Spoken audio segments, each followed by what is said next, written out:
league sound like they don't have time for this. It's not unrealistic. And this is but that's what they're saying. Both sides right now have the chest poked out. Just having seen this so many times in NFL negotiations, NBA negotiations, it just always follows the same tone. According to the league, everybody broke, ain't nobody making money, even though billionaires continue to invest. The players are all like, we see the money, we want as much as possible. Like, this is part of the dance. I think they're mad at NECA and others for speaking out. I think that the league wants to continue to control the narrative and these players. I think we can't show that the players have the power. I think that's why they kept Kathy in place. Kathy still being there is an example of you're not the boss, we are. Only to, after they agree, watch that she won't be there. Oh yeah, of course. At some point, the ego will get out the room because there's way too much at stake. There's a lot of teams that will eat some significant losses if this season does not start in a timely enough fashion and they not trying to take them L's. Trust me.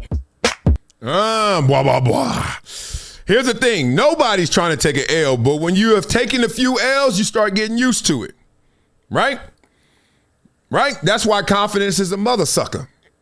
Right? A team that is the same teams, two teams going against each other, hit adversity. If you've been on a win streak or you believing in yourself, you're like, something good is going to happen right now. If you've been on a losing streak, you used to like the doubt birds flying over. You're like, uh-oh, here we go again. These owners, you got to remember how callous they are right now. No, they don't want to throw away the momentum and energy they have in this moment. But also they're shrewd businessmen who have been looking at books for 25, 30 years of, cut your losses. There's someone smart around one of these billionaires saying, hey, man, you know, one of the plays is just let it be. No, we can't do that. Remember, we're not in the same social climate. We're not in Title IX anymore, right? We're not even in the women's opportunity, all that. No, we are in an era where people are like, get it with your muscle. DEI, please. This ain't 2020. This is not 2017. You can't come up to somebody and say, I got this great business plan, and before you can say and I am a 51-year-old guy, African-American descent from Compton who used to play in the, I don't want to hear all that. Show me the business plan. We are back to those days, not fully, but we are way closer to that than, hey, our women's league that's only had really two peaks is day one and right now. Let's roll. So when I hear them say, shout out to Carrie, shout out to Jamil, you know I got love for him. When I hear them say the players got the power, I'm like, please, are you serious? Let's talk why they don't have the power. War chest. You know what a war chest is? Yes, we all do, right? That means we gonna go to war. How much are you willing to spend? Oh, you ain't? Let's go to litigation if we shall. Oh, we not? It ain't about if you're right or wrong. It's what can you prove and how can you prove it? So this won't get done until the deadline, first of all. So she's right about the ego in the room. Everybody's just sitting there like, I ain't giving up nothing. I ain't giving up nothing. I ain't giving up nothing. Okay, shut it. That's why I hate mediation and lawyers. Oh, people come up to me all the time. We have a little disagreement. They be like, all right, well, I'm not calling nobody. We gonna sit here and the temperature gonna go up and we gonna figure this out. I'm not paying him to figure out what I want. I already know. You the one that don't know. You the one that ain't articulate enough. You the one that's punking. Talk. What? What you want? No, I'm not giving that. This is what I'm giving. Well, I ain't taking that. Well, then we just gonna sit here until one of us gives. I ain't tripping. I'm not gonna pay somebody else to make me give. Oh, I've been through that. Trust me, I've been through that process. That's why I have this stance now. You got any issue with me? Have an issue. And trust me, I have issues. And people be like trying to punk me or sell this or leverage this. I'm like, I don't care. One of the things they use against you is credit. This is crazy, right? Peep gang. If you got your car, you got your house, you got your major assets, and then they be like, you owe us this. Be like, no, I don't. Them interest rates crazy. I'm not paying that. Did you agree? No. Right? I ain't agree to that. Let them try to play with you. You gonna mess your credit up. The first thing they always say, I'm gonna mess your credit up. I don't need nothing else. I don't need no credit. And if I don't, I pay cash all ones. What's up? I'm talking to everybody out there. Don't think this is a money conversation. Oh, Marcellus, you act. No. I'm telling you from food stamps to Fresh Prince of Bel-Air. They be trying to play with you. Now, if you need the credit, but don't mess your credit up. I'm just saying credit isn't credit. There's good credit. There's bad credit. There's good debt. There's bad debt. Just got to know the differences, okay? Real spit. And take this from the smart man, Mark Cuban. He says, the crazy part is that no matter what the WNBA does with salaries, every star college player will take a pay cut to play in the WNBA. Dun, dun, dun, dun. I've heard that for a decade plus. I'm not going to say the names, but legends. One's a Mount Rushmore player. She was like, dog, when I got to the WNBA, I was like, oh, this sucks. I was like, why? She was like, because I took a hit in marketing and in salary. I was more famous in college. I was like, damn, you right. Because I saw you play a lot in college. I didn't watch one of your WNBA games. Who you play for again? I asked a few ADs what the going rate is for the star player on a power conference women's basketball team. $500,000 to $1.2 million. Come on, y'all. The salaries they had right now, what was the most? $240,000? Now, the new deal is up there if they sign it. But they want to go for it all. They don't want a base hit. They don't even want a double. They want a home run. After striking out for 25 years. Crazy. And you are always a free agent with the portal. So you can always, you get your room and board paid for, and you get a good education if you work at it. It's all subsidized by donors and shared school revenues, which makes it more similar to Europe, where companies subsidize teams, than to the WNBA. In the NBA, a team can't go to a sponsor and negotiate a direct payment deal for a player. In college, they effectively can with NIL money. When I have written checks to IU, I knew which players were trying to get with the money. Although I never tie the money to specific players, it's up to them. The WNBA needs to look at allowing the same thing. Let the teams go to local sponsors and work out payments to players as part of sponsorship packages. Ooh, we're cooking. This is why he's Mark Cuban, y'all.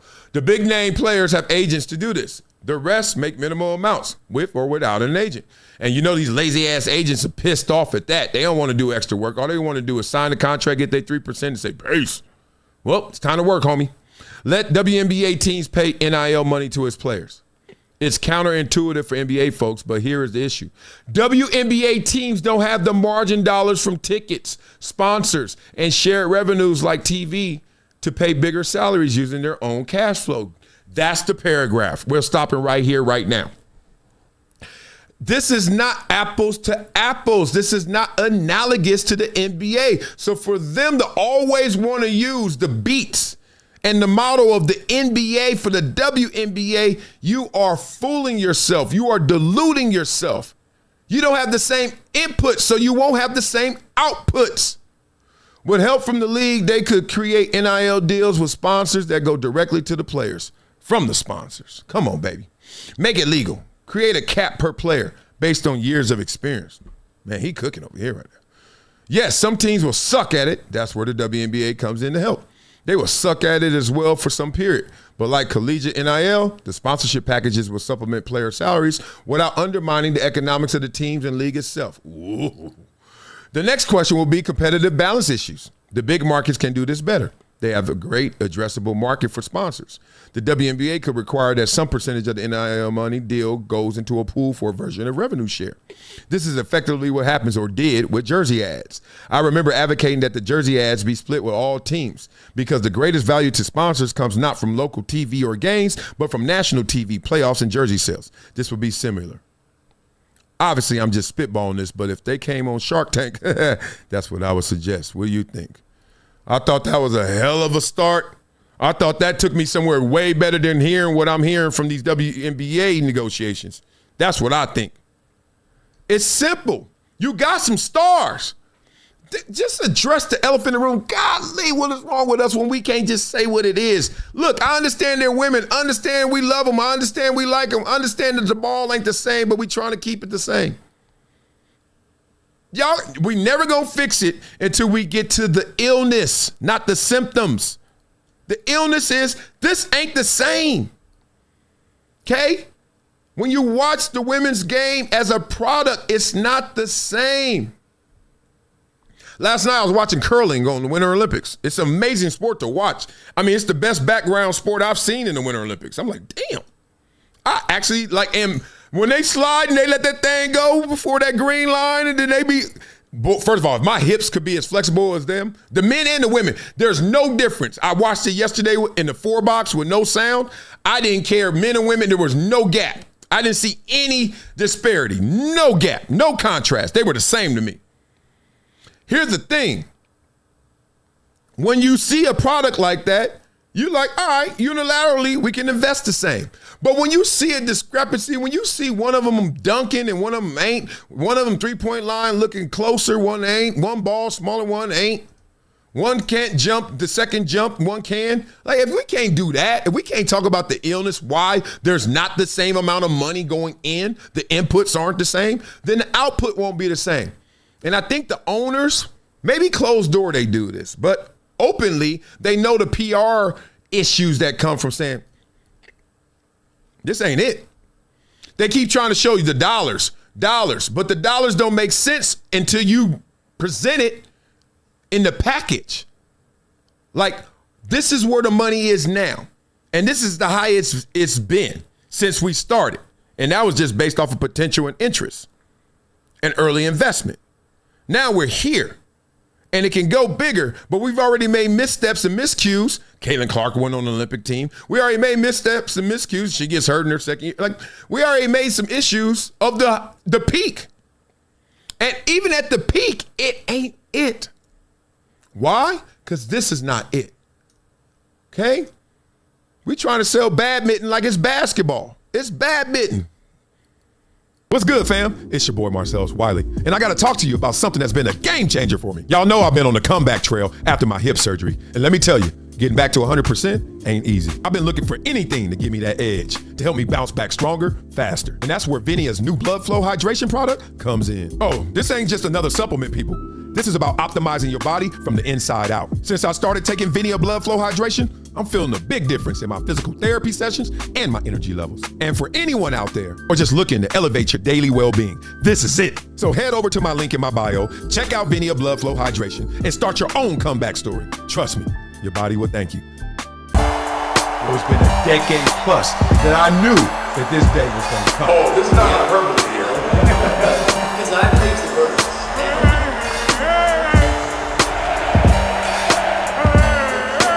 Time to hydrate. Hydration's the situation, so.